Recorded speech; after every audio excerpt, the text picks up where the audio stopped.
வணக்கம் நண்பர்களே, உங்கள் எம்எஸ். தமிழகத்தில் பொதுத் தேர்வுக்கு தயாராகிட்டு இருக்கக்கூடிய 10, 11, 12ஆம் வகுப்பு மாணவர்களுக்கு என்னுடைய மிக முக்கியமான வேண்டுகோள். இந்த தகவல் உங்களில் சில பேர்த்துக்கு மன வருத்தத்தை கூட ஏற்படுத்தலாம். இருந்தாலும் நம்ம உண்மை நிலையை புரிஞ்சுக்கணும் அப்படிங்கிறதுக்காகத்தான் இந்த வீடியோ. மாணவர்களிடத்தில் 3 முக்கியமான கோரிக்கைகள் இருக்குது. என்னென்ன அப்படின்னு இந்த வீடியோவில் பார்க்க போகிறோம். அதுக்கு முன்னாடி சேனலுக்கு முதல் முறையாக வரீங்கன்னா சப்ஸ்கிரைப் பண்ணி சப்போர்ட் பண்ணுங்கள். பிடிச்சிருந்தால் லைக் பண்ணி ஃப்ரெண்ட்ஸுக்கும் ஷேர் பண்ணுங்கள்.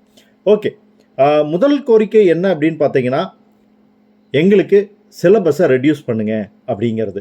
இந்த சிலபஸ் ரெடியூஸ் பண்ணுறதை பற்றி தெளிவாக பள்ளிக்கல்வித்துறையிலும் சரி, அமைச்சரும் சரி சொல்லிட்டாங்க.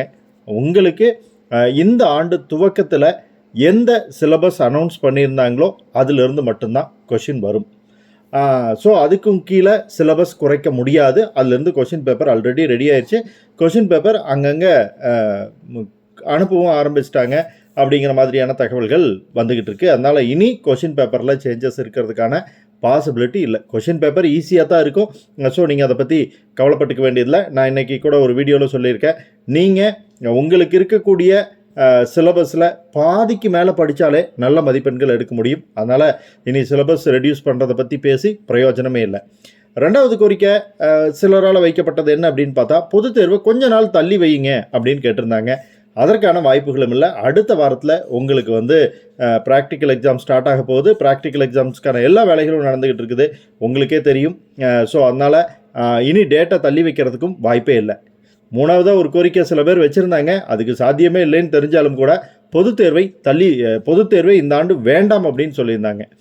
பொதுத் தேர்வு தள்ளி வைக்கவே முடியாது. அப்படிங்கும்போது பொதுத் தேர்வை இல்லாமல் போகிறதுக்கான வாய்ப்பு இல்லை. ஸோ அதனால் நீங்கள் சிலபஸ் ரெடியூஸ் பண்ணுவாங்க, பொதுத் தேர்வை தள்ளி வைப்பாங்க, அல்லது பொதுத் தேர்வை இல்லாமல் போகும் அப்படிங்கிற எண்ணத்தையெல்லாம் விட்டுட்டு நம்மளால் எவ்வளோ தூரம் படிக்க முடியுமோ அவ்வளோ தூரம் படிப்போம் அப்படிங்கிற எண்ணத்தோடு படிக்க ஆரம்பிக்கிறது நல்லது. இது வரைக்கும் படிக்காமல் இருந்தாலும் கூட இனி நீங்கள் படிக்க ஆரம்பித்தா கூட ஒரு நல்ல மதிப்பெண்ணோட கண்டிப்பாக உங்களால் சக்ஸஸ் பண்ண முடியும்.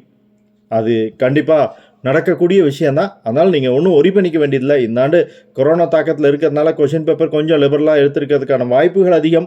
அதே மாதிரி பேப்பர் வேல்யூஷன்லேயும் கொஞ்சம் லிபரலாக இருக்கிறதுக்கான வாய்ப்புகள் அதிகங்கிறதுனால நம்பிக்கையோடு படிங்க.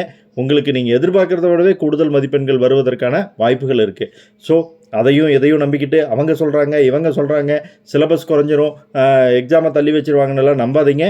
நம்முடைய வாழ்க்கை நம்முடைய கையில் தான் இருக்குது. அதனால் படிப்போம், ஜெயிப்போம். மீண்டும் அடுத்த வீடியோவில் சந்திக்கலாம் நண்பர்களே. நன்றி.